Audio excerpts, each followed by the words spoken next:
2. The Academic Chairs of Virtue. People commended unto Zarathustra a wise man, as one who could discourse well about sleep and virtue. Greatly was he honoured and rewarded for it, and all the youths sat before his chair. To him went Zarathustra, and sat among the youths before his chair. And thus spake the wise man. Respect and modesty in presence of sleep, that is the first thing, and to go out of the way of all who sleep badly and keep awake at night. Modest is even the thief in presence of sleep. He always stealeth softly through the night. Immodest, however, is the night watchman. Immodestly he carrieth his horn. No small art is it to sleep. It is necessary for that purpose to keep awake all day. 10 times a day must thou overcome thyself.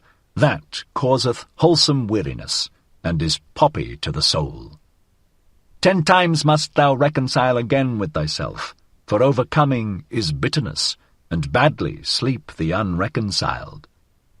10 truths must thou find during the day, otherwise wilt thou seek truth during the night, and thy soul will have been hungry.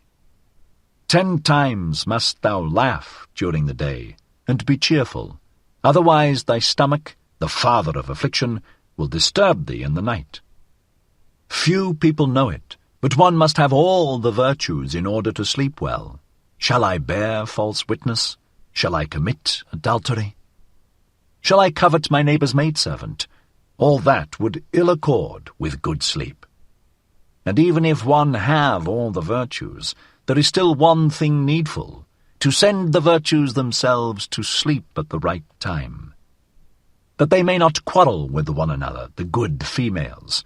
And about thee, thou unhappy one, peace with God and thy neighbour, so desireth good sleep, and peace also with thy neighbour's devil, otherwise it will haunt thee in the night. Honour to the government and obedience, and also to the crooked government, so desireth good sleep. How can I help it, if power like to walk on crooked legs? He who leadeth his sheep to the greenest pasture shall always be for me the best shepherd, so doth it accord with good sleep. Many honours I want not, nor great treasures, they excite the spleen. But it is bad sleeping without a good name and a little treasure. A small company is more welcome to me than a bad one, but they must come and go at the right time. So doth it accord with good sleep. Well also do the poor in spirit please me, they promote sleep. Blessed are they, especially if one always give in to them. Thus passeth the day unto the virtuous. When night cometh, then take I good care not to summon sleep. It disliketh to be summoned. Sleep, the lord of the virtues. But I think of what I have done and thought during the day. Thus ruminating, patient as a cow, I ask myself, what were thy 10 overcomings? And what were the 10 reconciliations, and the 10 truths, and the 10 laughters with which my heart enjoyed itself? Thus pondering and cradled by 40 thoughts, it overtaketh me all at once, sleep, the unsummoned, the lord of the virtues. Sleep tappeth on mine eye, and it turneth heavy. Sleep toucheth my mouth, and it remaineth open. Verily on soft souls doth it come to me, the dearest of thieves, and stealeth from me my thoughts. Stupid do I then stand, like this academic chair. But not much longer do I then stand. I already lie.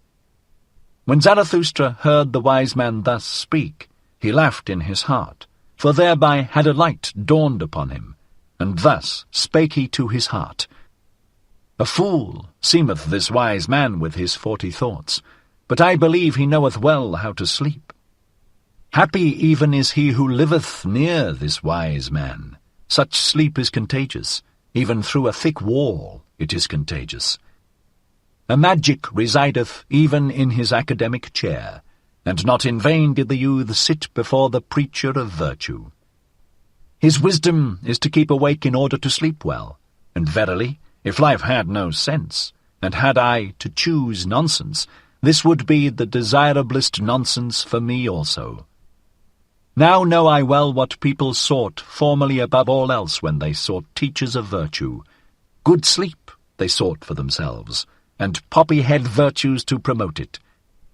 To all those belauded sages of the academic chairs, wisdom was sleep without dreams. They knew no higher significance of life.